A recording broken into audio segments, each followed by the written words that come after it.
Hello. Welcome to another talk. Welcome to modern Android development. I should point out before we start that this sun is a lot brighter than I am, so we can either put on the glasses and not see the slides, or don't put on the glasses and not see anything. So that's going to be fun. We'll see how this goes today. Welcome to modern Android development. I'm Chet Haas from the Android Toolkit team. And I'm Romain Guy from the Android Framework team / something. And we're going to talk about a bunch of stuff that you probably already know, but it occurred to us that we have given you advice and information about how to develop good apps for Android over the years, and that information has changed over the years as we've introduced new capabilities, new APIs, new performance on the platform, all kinds of things, and so it's a little confusing. You could go search for information even on some of our doc site and maybe get information that doesn't really apply to a lot of situations currently. So we wanted to wrap it all together and say, here's our current 2018 view of the important things to think about. Android is 10 years old this year, and yeah, like Chet said, a lot of outdated information. Sometimes, I see blogs or on Stack Overflow, someone being really mad about something that we said 10 years ago. Don't be mad, it's okay, things change, things evolve. It's not because we hate you, it's not because we were wrong, it's because it was a different time, different needs, different devices. So we're going to talk about some of that. Just to make sure you understand the difference between the modern way of doing things and the old way of doing things, we have a slight hint on the slides. So some of the slides are going to look like this. So let us begin. So let's take a look at a timeline. This is sort of all the history of Android over time. So 1.0 came out in 2008, and then apparently we didn't do much for several years. I don't know what was going on there. I just couldn't think of the things to put in there. Optimize, optimize, optimize. And then Android Studio came out. What's that? According to the web, we were busy building bad APIs. Apparently those weren't the ones you wanted, so we've worked better at that over the years. So Android Studio came out, so we changed from Eclipse into Android Studio, where now we were building in richer capabilities than we could at the time. Art came out. It was, let's see, it was off by default in KitKat, and it was the only runtime in Lollipop. This is huge, as you'll see in some of our recommendations there, because it really has changed over time the way we look at the way you should write your code. Prior Dalvik information does not necessarily apply in an art world. RecyclerView was released, important because it was a better version of ListView with more flexibility, but also we started releasing components in the support library disconnected from platform releases, which means you could use these new capabilities in your applications across all the releases that you cared about. A little while later, we had constraint layout built into Android Studio, a richer way of actually designing your APIs as opposed to the rich way of typing XML directly. Kotlin, I think that came out last year. I don't know, some I/O conference or something. Architecture components, these were announced last year, 1.0 in the fall. New way of doing things where we are trying to solve or at least help with a lot of complex problems with Android and taking feedback from the community and iterating on that to create developer APIs that make things easier for you. That is the whole goal. Studio profilers, so much richer way for actually figuring out what the performance metrics are for your application. KTX, the extension library that came out a couple of months ago for Kotlin, and recently the paging library came out and went 1.0 just this week. So this is sort of a scope of some of the things that have happened over time. I'm pretty sure there was more going on between 2008 and 2013. I just can't remember what it was. All right, we're going to start with tools. Here's a tool that you may know. How many of you have used this tool, HierarchyViewer? Oh, that's pretty good. Not everyone. There was our tool called HierarchyViewer. It was part of the SDK. It was a standalone application. There was actually another version before that one. That was the one I originally wrote in a weekend because I needed a debugging tool to optimize the platform. And for some reason, we started shipping it in the SDK. It wasn't the fastest tool. It wasn't the prettiest tool. Actually, this one was built by someone who, funnily enough, was spending a lot of time actually sleeping at their desk. That was very interesting. I've never used that technique before. Didn't quite work. So now we replaced it with something much better called Layout Inspector. It's part of Android Studio. One of the nice benefits that you can open multiple inspections at once. It's a lot faster. So if you haven't used that tool, go use it. It's a very easy way to analyze your hierarchy and debug various things like padding and margin and even performance sometimes if you have too many views that overlap each other. Here's another one that's the old way of profiling the code, so that was called TraceView. So TraceView is a tool that already existed when I joined the Android team in 2007. So it's been around for quite a while. Here we see it in action inside of Eclipse. It used to be its own standalone tool. So one of the issues that we had with TraceView is the original version was an instrumented profiler. So there was a lot of overhead. It was running on every method that was invoked. It was running in interpreted mode. And so you couldn't really trust the numbers. So when it said, this method took 3 milliseconds, that wasn't true. The method actually was a lot faster than that. And the only thing you could do is compare the relative time between different methods. And even that was difficult because if a method was invoking native code, the native code was not affected. So any method invoking native code was skewed because numbers were just also wrong. Over the years, we added sampling profiling to this tool, but still it was very difficult to use. Only a few of us even were using it internally because it wasn't that great. A few years later, thankfully, we introduced systrace. So the big benefit of systrace over TraceView is that it gives you a comprehensive view of the entire system. TraceView tells you how much time you're spending on every line of code inside your application, basically. But sometimes performance issues come from somewhere else in the system. Maybe you're blocked on something that's in a different process. So systrace gives you that view that you needed. Before that, we were completely in the blind. And now we have new profilers that have been introduced in Android Studio. I think they're part of 3.2 or 3.1. I don't really remember. But if you go to the profiler tab, you're going to see a real-time graph of the CPU usage of your application and the memory usage of your application. And if you double-click on the CPU graph, you're going to get to that view. It looks very similar to TraceView. Again, it's a lot faster, and it lets you do native code profiling, instrumented profiling, sampling profiling, and even systrace. So this is the tool that you should be using from now on, and this is what those graphs look like. So we have now, I believe, 4 graphs. We have the CPU one, the memory one, the network one, and the energy one. I've never used the network one because I'm not sure what servers are for, but I'm sure you guys understand that, and you will make good use of it. And that's what it looks like when you enter the CPU profiler. So you get a flame graph. You have different ways of analyzing the data. The one I like is the flame graph. It's going to colorize all the function calls with different colors depending on how much time they take. So anything that shows in red shades or dark orange are the bottlenecks inside your application. It's a very easy way to drill down and inside your application and identify the bottlenecks. This is the native profiler. It's available starting on Android 8.0, so you need Oreo or higher to be able to run it. And I mentioned briefly the new memory profiler. So to do memory tracking, we used to use this tool called DDMS. Again, it was a standalone tool. It was built on the Eclipse platform. It was a little difficult to use because it was not part of the IDE. At some point, we added it back in the IDE. And that was pretty much the only good way you could see whether or not you were allocating memory in the wrong places. For instance, when you're doing drawing or when you're doing layout or touch handling. And now it's part of, again, Studio. So when you see this graph that shows you in real time the memory usage, you can even see like the different buckets. So it's going to tell you how much memory you're using on your Java heap, how much native memory you're using, how much graphics memory you're using. So you can pinpoint where the problem is coming from. You can also create a slice, as you see on screen, and it's going to show you all the allocations during that time. You can see the stack traces. You can follow the references. You don't have to dump the hprof file, convert it using hprofconv. You don't have to run jhat and see this horrible-looking web UI that you used to have to use. It doesn't do everything yet, so sometimes you still have to go to jhat, but it's a very good way to get started if you have memory issues inside your application. Layout design used to be like this. It's hard to call it design. And it's interesting because when Android came out, it was very hard to convince everyone to move to XML. Remember, a lot of angry developers who really wanted to write Java code to build their UI. And now we've given you this. So this is the constraint layout visual editor. And now we have a lot of angry developers who would love to use only XML and not that visual tool. So I guess we have to invent something new just as a decoy to make you start using this one. I think the only constant is that engineers will be unhappy with whatever new option you give them. Especially if they're French. And if you went to the What's New in Tools talk, you've seen a sneak peek of a new tool for motion layout to create animations using constraint layout. Nicola and John are going to show that again, I think, tomorrow or Thursday. So go find that talk.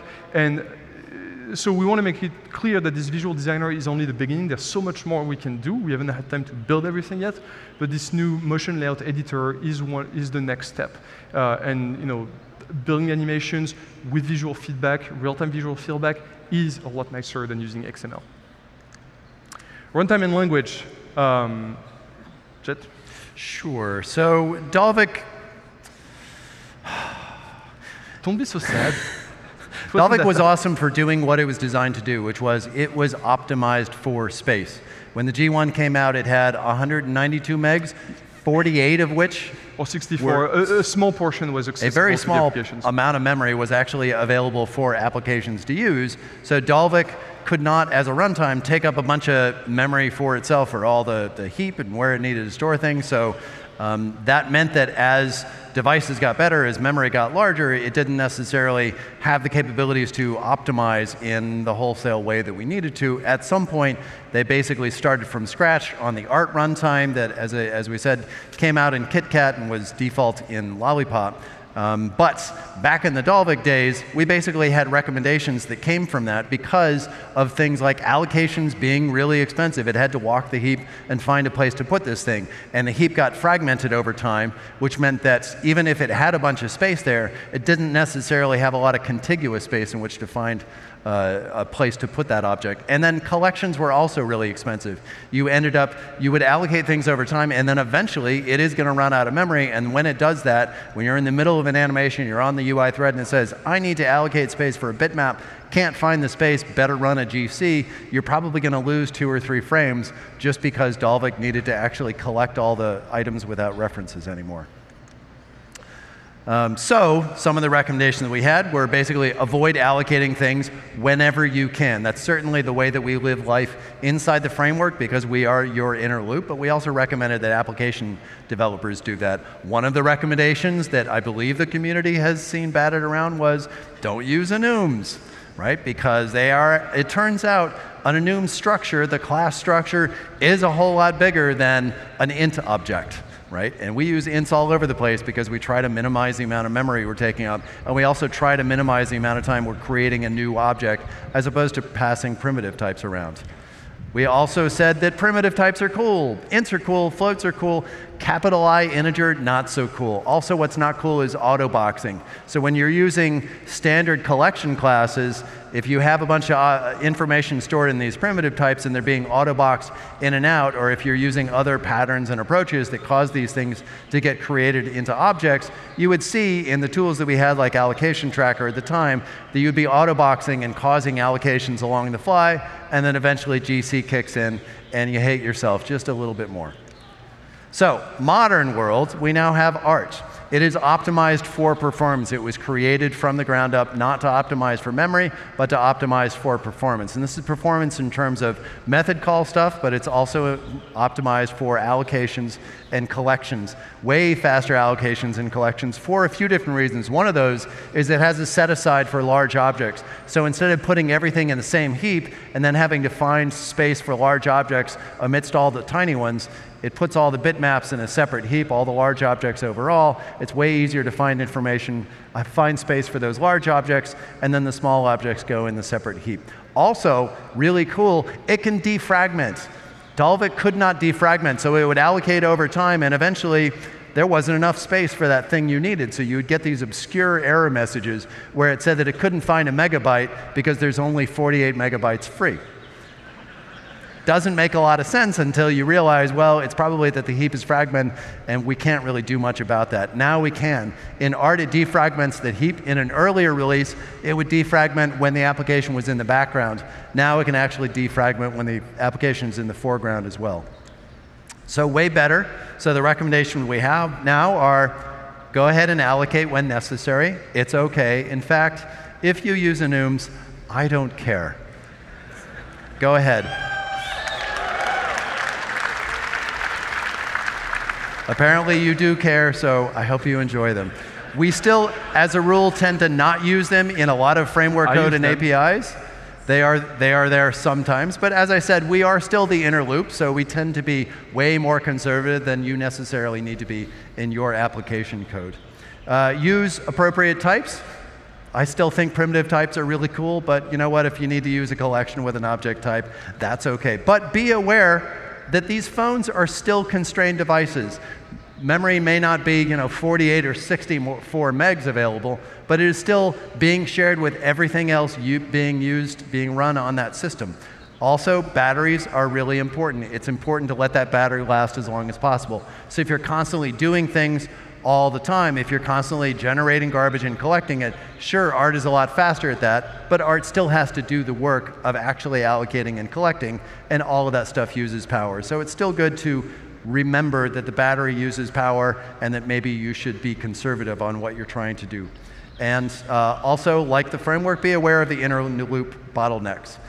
Don't do things in a tight loop that may cause performance problems. So when Android was started, the team decided to go with the Java programming language to create applications. And there were many reasons for that. The main one was it was an extremely popular language. There were millions of developers who knew how to use this language. There were many excellent and free tools. So it was really helpful for the quick adoption of the Android platform. Over time, we have been sometimes a little bit slow at adopting new versions of the language. We recently started supporting the Java programming language version 1.8. I think they are reaching 10 or 1.10. But it served us for many years. Last year, thankfully, we announced full support for the Kotlin programming language. How many of you are using it right now? Okay. All right. Keep them up. 1, 2, 3, 4. Almost everyone. It was definitely more than 5. We'll skip a few slides. So we announced it last year in 2017. We're working in close collaboration with JetBrains. We're making sure that our tools work well with Kotlin, and then make sure that we have access to the features we need. Overall, we like it because it makes code more enjoyable to read and to write, and we spend so much time reading and writing code that it does matter. So I have a few examples here. They're going to be hard to read, but it's OK, because you all know how to write Kotlin. Those examples are taken from the Kotlin extensions, so I'm going to go over them really quickly. I like named parameters. You don't have to create multiple overloads of methods or builders all the time. You can inline functions, which is really useful when you create extensions, or even when you create graphics code, for instance. We saw that. Operators, you can overload operators. You should be careful with that. You can abuse this quite a bit, and I've done this myself. For instance, I created an infix operator called X because it looks like the cross product for vectors. Don't do that. It's a terrible idea. I put it on GitHub because it's a terrible idea. You can do destructuring assignment. So when you have a POJO, we create methods called component 1, 2, 3, etc. Then you can do multiple assignments in one line of code. So this is an example again from Kotlin Android KTX, where we destructure an integer, so you don't have to do shifting and masking of bytes and integers. We have data classes, very easy way to create all those getters and toString and equals and hash code, so you don't have to. And you don't even have to type the shortcut to tell IntelliJ to do it for you. That's the level of laziness that we reached with Kotlin, so that's fantastic. And finally, yes, I just want to call out some of the things that to me make Kotlin so appealing is very smart design decisions they've made in the language. And one of them, for instance, is when a lambda is the last parameter of a function, they have this special syntax that you can use. You don't have to pass the lambda as a parameter to the function. You can just open the curly braces and put your code right there. It looks and feels a lot more natural. So one of the things we're doing now when we're designing new APIs in the platform, starting with Android P, we make sure that our Java APIs follow these conventions. When we have a single abstract method interface, we make sure that the parameter that uses this interface goes at the end of the list of parameters so that Kotlin developers can benefit from this particular feature in the language. And we're going to do more and more of that in the support library and all of our future APIs. So for those of you who are not using Kotlin yet, project can contain both Kotlin and Java. You don't have to convert all your application to Kotlin. The next class you add to your application can be Kotlin, or you can convert an existing class. We have a ton of lin checks. If there are things that are missing, go tell Tor. Is going to write it pretty much in front of you and commit it right away. It's kind of a machine when it comes to adding lin checks. Check out the Android extensions. Again, there's a talk by Jack Wharton, I think, on Thursday morning about it. He's going to talk about a lot of interesting things. We also created a style guide. So those of you who are still using our Java guide, I mean, we didn't really have one, but if you're following our source code, you're probably prefixing your fields with M. you're going to be happy to know that we're not doing that anymore with Kotlin. First, because we don't really like it, and also because you can't really do it because of the property syntax in Kotlin anyway. We also have an interoperability guide. So if you're going to be writing code that is meant to be consumed by both Java developers and Kotlin developers, be it that you're writing Java code or Kotlin code, we have guides for you that explain how you should be writing your APIs so they can be used in a natural manner in both languages. And those are the guides that we're following ourselves for our new APIs in the platform in the support libraries. Let's talk about APIs. First of all, layouts in Android. There are a bunch of them, but these are kind of the major ones that people dealt with over time. First of all, there was absolute layout. And it's so easy to use, why wouldn't you? Then you just tell the view exactly where you want it to be, right? Linear layout, you can just nest those things as deeply as you want to and get exactly the UI you're looking for. Frame layout, it's fine. You can, if you squint at it, it's kind of like an absolute layout. Yeah, that's the best thing we can say about it. It's fine. Grid layout, turns out it's a little bit complicated to use, but we can figure that out, and it has a lot of flexibility there. And relative layout, we've heard that it's expensive. Is this something we should be using or not? So the modern world, here's how we think about absolute layout. We just want to make it clear.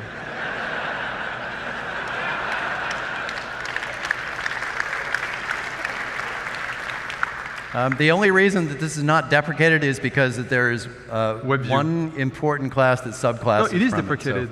It is deprecated. Yeah. OK, well, we deprecated, and that's about as far as we can take it. Because WebView is an absolute layout, sorry, don't use that. Hopefully you're not.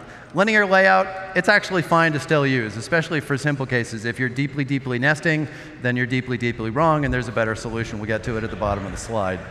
Frame layout, it's also OK for simple use cases. You need to put that one thing in there with appropriate padding and margins. That's kind of what it's there for. And the dirty secret of frame layout is that it's an absolute layout in disguise. If you use margins correctly, you basically have an absolute layout. But don't do that. Don't do that. Don't do that. Grid layout, so it turns out that it's really intended to be used with tools, except the problem was we never actually wrote the tools. So I think we forgot. Probably not the best layout to use for your situation, unless you already wrapped your head around it. OK. There may be better solutions out there. Relative layout, we believe that constraint layout is in general a better solution. I would think of it as a subset of the capabilities of relative layout. It has a lot of the same capabilities of relative positioning of children with respect to each other, but it has way more like relative positioning to guidelines and some of the new capabilities they've been working on to constraint layout. The way I layout. like to describe it is constraint layout is a relative layout that works. And also, the best thing about it is it's tightly integrated with the tool. It was written in tandem, like by the same people with the tool, which means the design tool works really well with that layout, as opposed to, well, they created the APIs and the tool sort of never caught up. That is not the case there. We mentioned 2.0. It's not 2.0 yet. I would say it's 2.0 soon. So keep an eye out for what's coming up in 2.0. The talk by John and Nicola this week will go over some of that stuff, probably. Final thought on absolute layout. Just to make it clear. So we have a class in the UI toolkit called AdapterView. It's the base class for a number of widgets, so ListView, GridView, and Gallery. And they served us fine for many, many years. They had a few issues. They were difficult to maintain. GridView, I think, has not been in use by pretty much any app for quite a while, maybe photo applications. Gallery is kind of like a horizontal list view, and I'm pretty sure it's been deprecated for a long time, and we haven't certainly been looking at it for a while, so I wouldn't use it if I were you anyway. Probably doesn't work. So here are some of the issues. So an adapter view has an adapter, and the adapter is the interface between your data set and the view itself. So one of the things you can do in the adapter is notify the view of any changes in the data set. The problem is that you can only notify of coarse-grained changes. All you can say is, hey, something has changed. So absurdly enough, in ListView, we have a lot of code that's trying to figure out what has changed. Wouldn't it be nice if you could tell us, because you probably know? Well, we built an API where you cannot tell us, so that's kind of dumb. We also used to tell you to follow this pattern, the view holder. So the view holder, and it's one of the things where I've seen a lot of people mad online about the view holder because it's a lot of boilerplates you have to write. It was actually extremely important. I went back and I looked at one of our old talks, and using the view holder pattern would give you an extra 10 frames per second rotation when you were scrolling a ListView on a T-Mobile G1. So it did matter a lot way back then. It's not as necessary anymore, but in the case of RecyclerView, it's part of the API, so you cannot get it for free anyway. And finally, animations. Animations are possible with adapter view. So for instance, let's say you have a list view and an item disappeared from the data set, and you'd like the item to fade away and the rest of the item to collapse and close the gap. You can do this with ListView. All you need to do is write this little bit of code. Chet wrote a blog post about it, I think, a few years ago. That was one of the ListView animations. Yeah. We had a series of videos showing you how to do different ones. This is part of the this is part of the code. You only need to understand the view tree observer and transient state and measures and layouts and animations. It was rather difficult. So instead now we have the RecyclerView, thankfully. So this is just a dumb application. The first time I actually used the RecyclerView was a couple months ago. It was so much easier. That was really nice. I was able to create different versions of the RecyclerView. The nice thing about RecyclerView is that instead of having multiple widgets that are effectively different layouts for your data set, you can specify a layout for a single RecyclerView. So this is the same exact code with just different layout managers for the RecyclerView. I should point out too that all of those were vertical, but you could actually have a horizontal layout. For years, people asked us how to do a horizontal it's easy. Horizontal list view. You just set a rotation on the list view, and then you have to intercept all the touch events and rotate them. And then there's a few more APIs that you probably need to override because, anyway, that was easy. Secret though, the easiest way is simply rotate your phone 90 degrees, which has gotten easier with some of the system UI improvements in the latest release. So. And one of the nice things about RecyclerView, I mean, it does so many things in much better ways. We have paging and we have prefetching. The API is nicer. You can change layout managers. You can write your own layout manager. But also animations, they come for free. So the equivalent of the code we just saw is this. And in particular, with RecyclerView, what you get is fine-grained changes. So you can tell us if an item was removed, what item was removed. When an item was added, what item was added. You can tell us about ranges of items that have changed, or you can tell us that everything has changed. This is much better for you and for us. All right, fragments. In the old days, we heard that fragments were really complicated, and also we would fix this thing, so we didn't necessarily have everything correct or have all the APIs that people needed, so we would put in improvements and we would put that into the platform release, and then applications could only use that with devices on that platform release. And so the modern advice is don't use the platform version. We have since ported all of that code and make all of the fixes in the support library, and we have now deprecated fragments in the core platform, so don't use them there, use the support library, or now Jetpack version of fragments. We are putting more goodness there. So use those, and also we are continuing to make improvements. There's a talk on fragments this week tomorrow morning by Adam and Ian tomorrow. So please check that out to hear more information about things that we are doing, as well as ways to use fragments, which should be a little bit easier. A major one of those is the new navigation controller. So check that out. It sort of builds on fragments. It doesn't depend on them. There is no dependency, but it does build on those capabilities for creating and navigating between the screens of your application.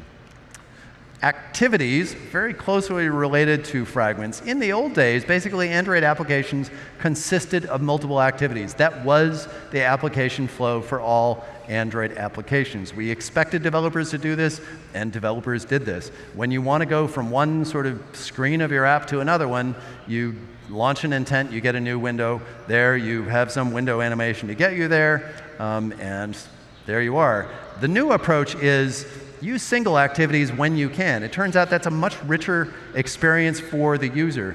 Those window animations, they're animating, but they're not doing anything interesting. They're not doing anything that helps the user transition from one state of the application to another. Instead, it's basically completely separate windows that are coming into view, when you could actually use single activity approaches to retain the same Chrome around the application. Might as well have the same action bar with the content switching out from underneath it, or use richer animations, which are possible with either the core platform animations or fragment animations. So go ahead and use an activity. You may have situations in your application where you have different entry points, especially if you have a deep link that someone may come into your application with. Then it's appropriate to have separate activities. That is the way to expose that information. But otherwise, try to use a single activity. Fragments are not necessary for single activity applications, but they can help with this a lot, especially with some of the recent improvements there, and the navigation controller stuff too. Architecture. So here was the old advice. A few years ago, only 2016, so basically 2 years ago, Diane Hackborn posted this on G+. We usually get this question from application developers where they will ask us what application architecture they should use in their application. And our answer is always, we don't care. We are not you. We don't know how your application works. We don't know the best architecture for your application. So please make your own decision. And then there's usually a follow-up question of, yeah, I get that. But which architecture should I use? So Diane posted this to basically say this once and for all. We do not care. The components that we have in there, the content providers, the activities, the services, these are system-level components. They're not an architecture around which you build your application. So please build the one that's appropriate for your application. The new advice is, actually, we're happy to provide you some recommended architecture, because it turns out that people would at least like some common advice that makes sense. And we believe that we have that now. Specifically with the architecture components, we think that we have an approach that makes a lot of sense. We have APIs that are easy to use, and you can build around those. We are not demanding that you use this. Please use the architecture that makes sense to you. But we do have a core architecture that we believe should work. If you're starting a new application, if you have new developers on your team, it makes sense. One of the reasons that we worked with Android architecture components was to solve hard problems. One of the hardest problems was Android Lifecycle. And our answer was, all you need to do is understand this diagram and memorize it. And someone externally did their own version of that diagram, which looks like this, which is actually a lot easier to understand if you look at it like this. So that's basically everything you need to know and keep in your head at all times. So the problem would be you would basically create a bunch of methods in your activity so that you could track and manage lifecycle. You're handling creation and starting and stopping and resuming and pausing, and you're probably doing stuff in destroy as well. You're probably doing too much in onCreate. You're probably having race conditions as well as leaks in your start and your stop, and you're probably doing that in the pause and resume as well. And you're not exactly sure why you're overriding onDestroy, but someone told you you probably should, so we'll do that as well. So in the meantime, you actually only know the lifecycle state if you override those methods. We didn't give you a way to query that. We know what it is internally.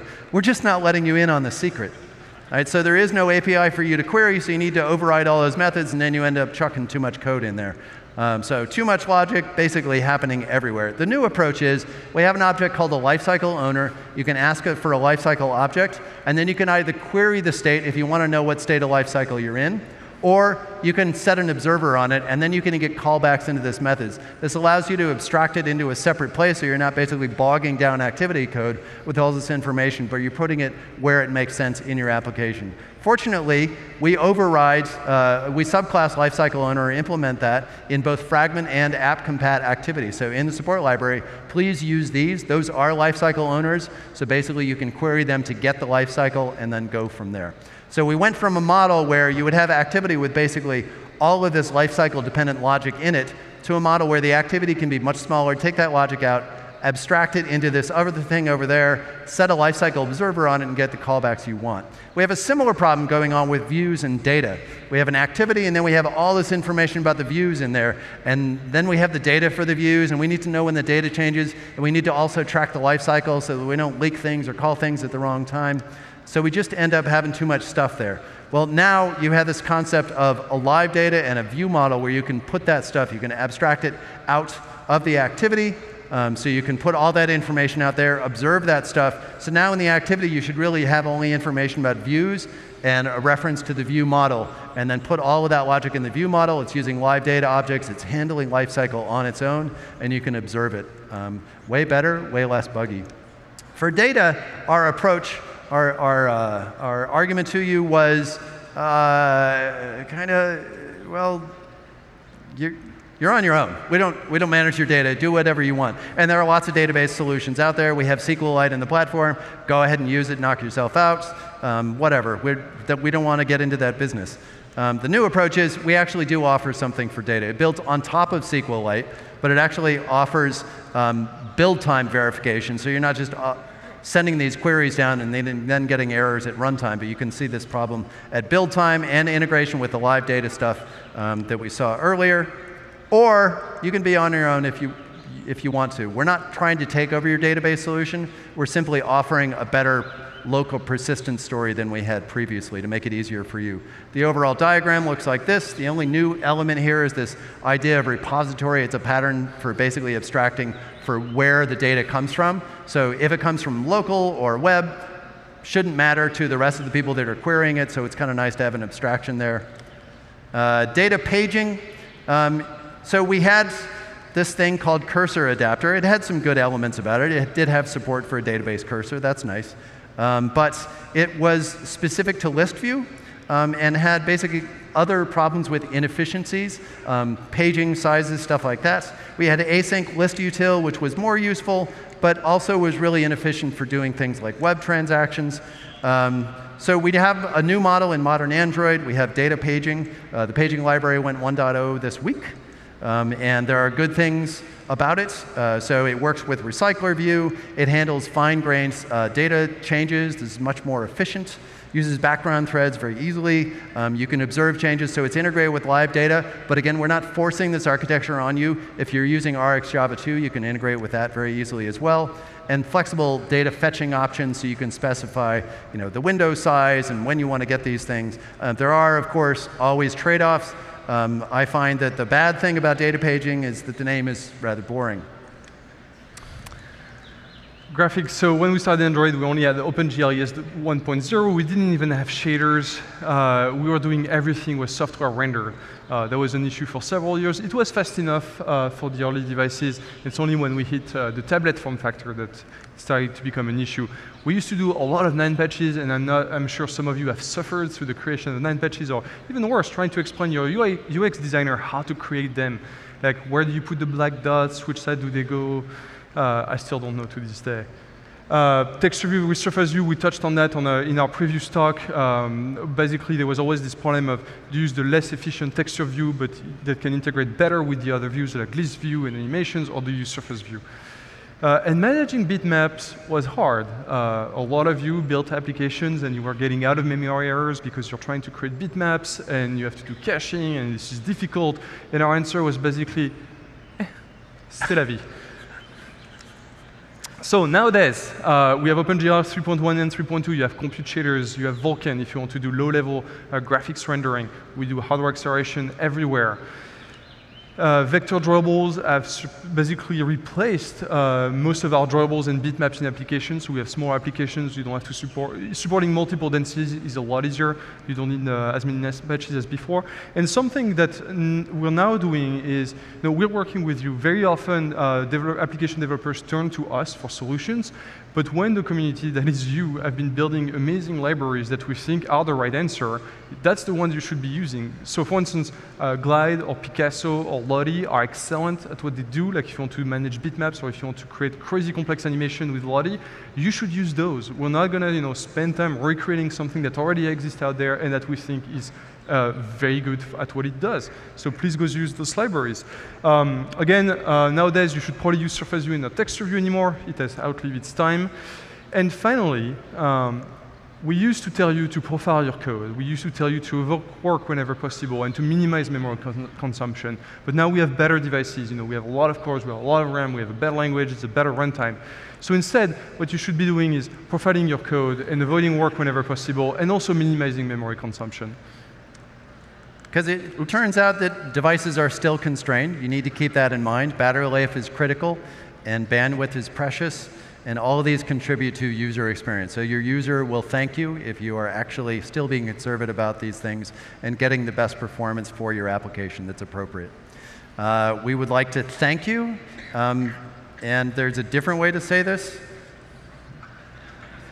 and I think we're done. Thank you.